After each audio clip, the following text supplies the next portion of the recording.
issue a stable coin. Most people will want a stable coin. They don't, unless they're talking micropayments and whatever else. So for all the larger things you're talking about, you're still going to have a whole lot of extra layers, etc. Bitcoin doesn't solve it alone. No, it's not a Bitcoin issue. Okay, so yes, you're right. Some form of a stable coin. But there isn't a separate stable coin. I mean, that's where you're going wrong. It's like, that was the argument Novell and IBM made about private internets and private whatever else. I mean, as a Sun sort of person, you should understand there isn't multiple internets. Everyone doesn't have their own internet. Everyone doesn't have their own gateway networks.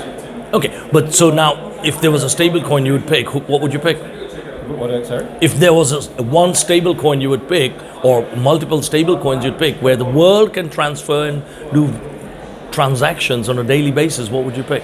There won't be. There will be US dollar. You think US dollar is there forever? Really? I don't think it's collapsing anytime soon. Okay. Right at the moment, US, everyone says collapse. It is. No, it's not collapse. No. Market share will come down. The share of the US dollar and debt and everything like that is the equivalent of someone with $1 million home earning $5 million a year with a $300 home loan right now. It is fucking ridiculous. The artificial things over government caps on all this are just ridiculously low. People sit there with these apocalyptic bullshit stories about collapse, and it doesn't exist. No, but so now, as far as my figures are concerned, it's 70% of global trade of 7 trillion a day is US dollar based. And I think that's going to come down in a big way in the next 10 years. It'll come down a bit, but I don't see it. I don't think it'll be 7 trillion to 6 trillion. I think it'll actually go up. On US dollars alone? Yes, people will move out of euro. And throughout most of Europe, they're implementing wealth taxes. By 2032, all of Europe will implement a global wealth tax. It's part of why Brexit actually happened.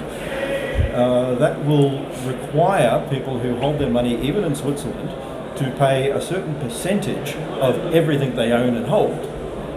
Now, no one's going to be leaving their money in European banks from Russia or China anymore. They're not going to hold it in euro and be taxed in that way.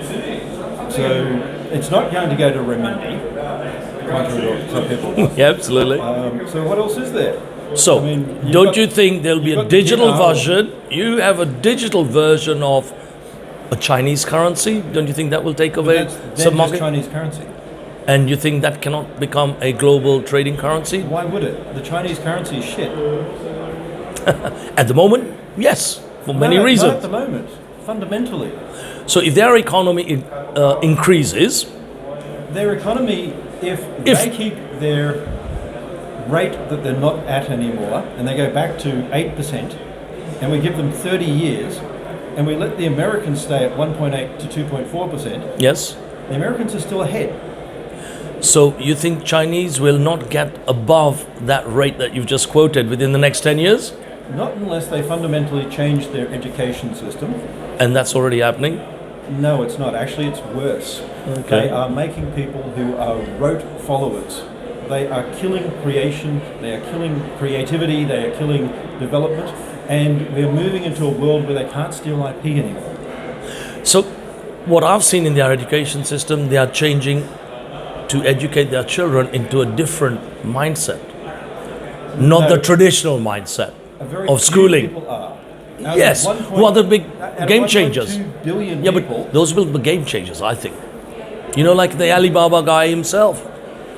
There'll be game changers. Lots of game. Of course, copying. But copying with such volumes has got to have an impact on the economy, right? They won't have the same thing now. Patents can be filed both in China and America simultaneously. So it's not going to have the same effect where they used to put people into American universities to get employed by American companies to steal their IP. All that's shutting down. It's not all shutting down from what I see now, and by the way, it's good to have a debate. It's not shut down. Correct. But it is shutting down. Yeah. And like all these things, no crime, no whatever else goes away 100%. Yeah. That's an all or nothing fallacy. So that's a logically flawed argument, sorry. But you can't just say because it hasn't gone to zero, that's a problem. Or it doesn't need to. It just needs to reduce. And even if it goes down by 90%, it's gone down. So China, in my view, China, I think what's going to happen is because a lot of their economy comes from production and copying or whatever we call it, there's still so many parts of the world they actually loan and give people money, including America in the trillions, including big parts of Africa. They take up natural resources in multiple parts of up and coming countries like Africa especially. They're all over them like a rash. I'm African born. So You mean 10 years time, milking them or whichever strategy they have, it will have an impact because they'll be controlling some of that resource. You're thinking the wrong way. You're thinking this is a debt. Americans are getting cheap interest rates and they're having Chinese invest in America, not in China. If Yes, the Chinese were smart, they would not be giving cheap loans to America. yes, They would be actually building their own economy more. yes. But that's not what's happening. But I think they're also So- building their own. Come on, let's be fair. They're also building their own economy. Yes, and the American thing and the trade thing, what Trump's trying to do is very fair in my view as well. That, you know, why we got a negative situation here. But the Chinese, they know quite a lot of their consumer stuff comes from America anyway. So this is their way of contributing. You can't give without taking. So, and in the grand scheme of things, I don't think it's that much money for them, really. Because there are so many super rich people out there, there's so much money out there, and they're building some huge infrastructure. They're building some huge infrastructures, that's which what even they're doing. America can't build, let's be fair. American infrastructure is not that great. Depends on what- Roads, airports, telecoms, 5G, most of the core things is not that great. Depends on where you are. Anywhere in America, Craig. I'll argue that one. If you're going to say anywhere, that gives Okay, me- majority of the Majority of airports. America is pristine land that's never been touched. Yeah. So majority of even the big airports, if you look from the New York airports to the Silicon Valley airports, compare that to the rest of the world, suck. Look at the road infrastructures, internet speeds, Wi-Fi speeds, even in houses, forget about anywhere else. It's way below par. Then pay for it. Pay for more. Exactly. Pay for more. Who pays for more? The citizen. You As see? they should. Okay. But you want socialism. So- you want to say that... No, it's not the government socialism. should- Of course it is. I'll give you a classic example. I'm talking about at the global stage. So even in a place like Romania, where the internet is a lot better and faster compared to most American cities, and this is a small democratic country. To Romania, I disagree with that one. I live there. I live there, so I've compared the speeds and all that. In the top 20, you'll find at least 5 cities in Romania have got much faster internet than most parts of America. At the end of the For a day, small country of 20 million. At the end of the day, Yeah. everyone sits there going, I can't get my government mandated whatever.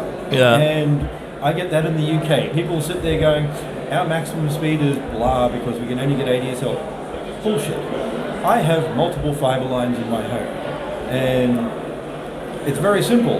You pay for it. If you want to pay a bit more and you don't want the government capped amount and you're willing to pay what the actual fees are, then you get it. That's simple. No, you have, on that point, you're right. But the cost of entry for the average person is much For higher. what?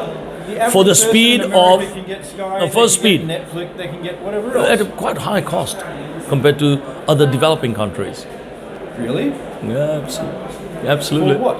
For those services. So, Why is IPTV working, one can say? because you're also looking at the endpoint and not the whole network sort of cost.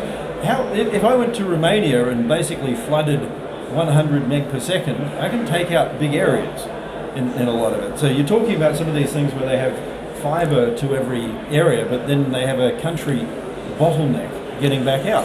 And yes, I might be able to have in-city really fast 100G in some of these cities until I realize there's a single router leaving the country that I could flood with my own traffic. So effectively I don't have that. I have a shared media with everyone else. And some of these countries that you're saying are so fast actually have under 0.7% of the internet access of rural Australia. when you consider using it at any time? No, it's got to be relevant. No, it's got to be relevant to the population. That's the whole thing. So relevant to the population, and they do have some heavy traffic